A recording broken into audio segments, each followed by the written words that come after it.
boys and girls, it's Mrs. Cutler here. I'm glad to be with you tonight.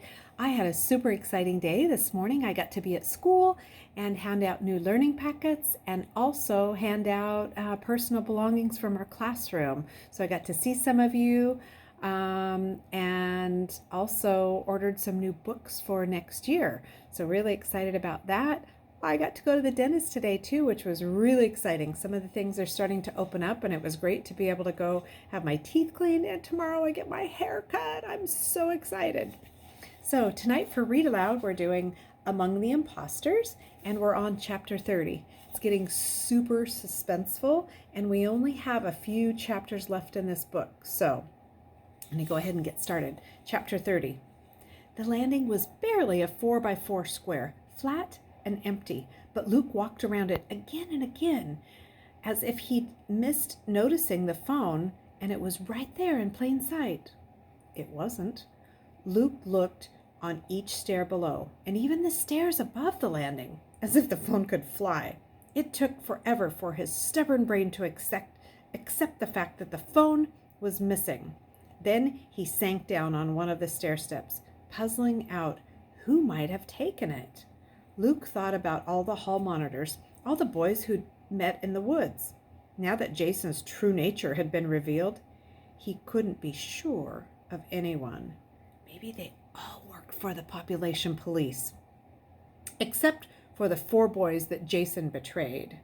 Luke was desperately confused, but he could figure out one thing. The missing phone meant those 4 were in more immediate danger. And so was Luke. Luke's first instinct was to hide, to get the other 4 to hide with him. The woods wouldn't be safe because Jason would lead the population police straight there. Was there a safe place in the kitchen? Somewhere in an unused classroom? Some dormitory room off by itself and unlikely to be searched? Hiding was no good. In the end, they'd only be found. Luke had to do something to prevent the population police from ever searching. But he didn't even understand what was going on.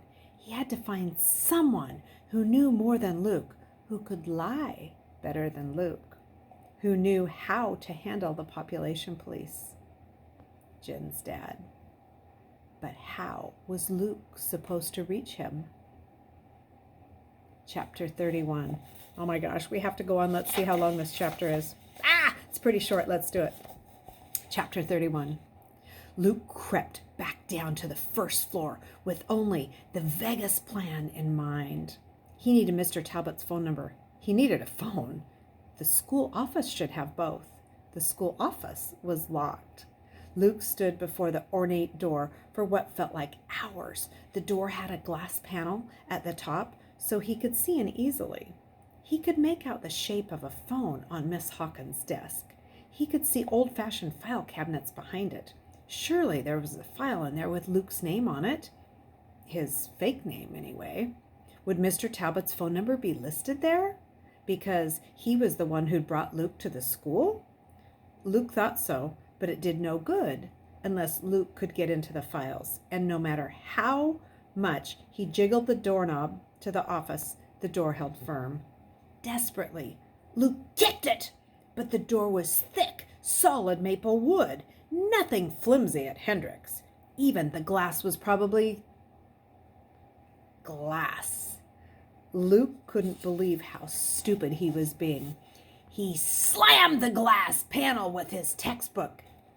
With a satisfying spiderweb of cracks crept across it.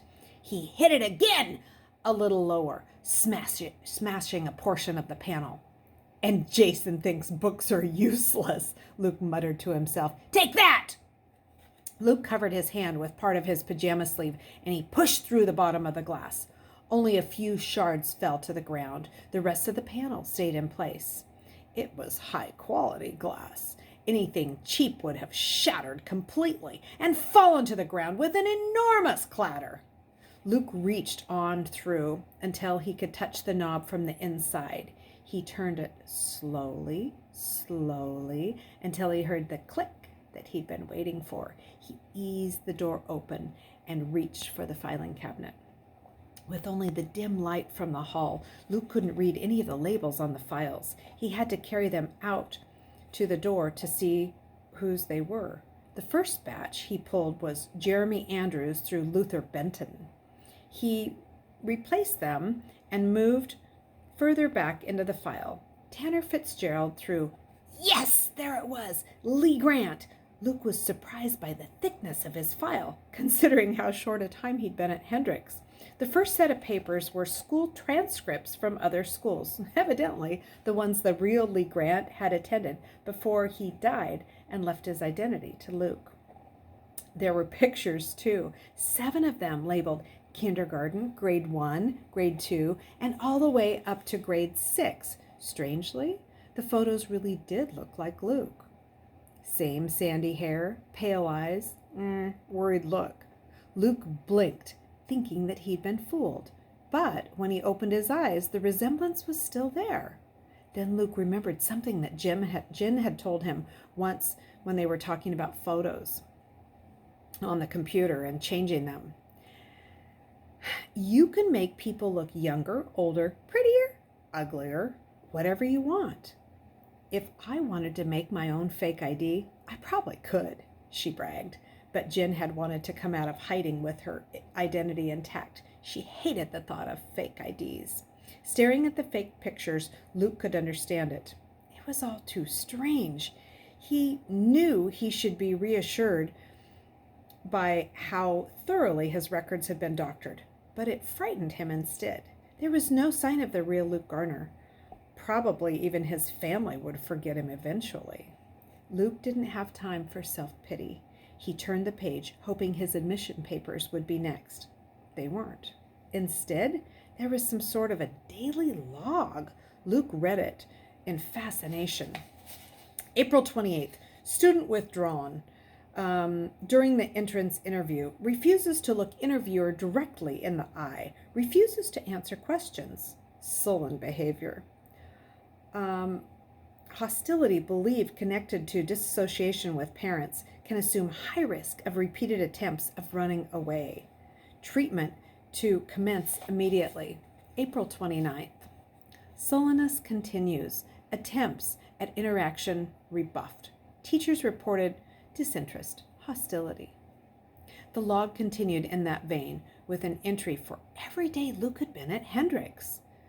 There was repeated mention of therapy and treatment and its success or failure. But Luke had had no entrance interview. He didn't have any therapy or treatment, no attention from the school officials at all. Obviously, this was another faked record. But who had faked it, and why? Thoroughly baffled, Luke turned the page, and there was the thick sheath of his entrance papers. Mr. Talbot was listed in the second column of the 6th page as an emergency contact. Luke grabbed the phone and started dialing. Chapter 22. All right, it's only 2 pages. Let's do this one too. Chapter 32. Here we go. A woman's sleepy voice answered. Is Mr. Talbot there? Luke asked. I need Mr. Talbot. It's 3 a.m, the woman hissed. Please, Luke begged. It's an emergency. I'm afraid of... He barely managed to stop himself from saying, Mr. Talbot's phone was probably bugged by the population police. Maybe the school's phone was now too. Luke didn't know, but he tried again. Mr. Talbot is a friend to my parents. There was only dead air in response, then a man's voice, just as sleepy as the woman's. Hello? It was Mr. Talbot. Luke wanted to spill out everything from the first confusing day at Hendrix to Jason's treachery to the oddness of the file that Luke still held in his lap. If only he could explain all of his problems, surely Mr. Talbot could solve them. But Luke had to choose his words carefully. You told me to blend in, he accused, hoping Mr. Talbot would remember. I can't. I have to, you have to come and get me. And 4 other boys, he added silently, as if Mr. Talbot were actually capable of telepathy. If only Luke could just say flat out, you need to get 4 more fake IDs for these friends of mine. And you'll need to protect their families too. But Luke couldn't think of any code that would clue in Mr. Talbot without cluing in the population police as well. Now, Mr. Talbot said calmly, sounding like an elderly uncle dispensing wisdom. Surely school isn't that bad. You need to give it more of a chance. Is this finals week or something? Luke couldn't tell whether Mr. Talbot really didn't understand or whether he was acting for the sake of a bug. That's not the problem, Luke almost screamed. It's like a problem I had before. Yes, problems do seem to repeat themselves, Mr. Talbot said, still sounding untroubled.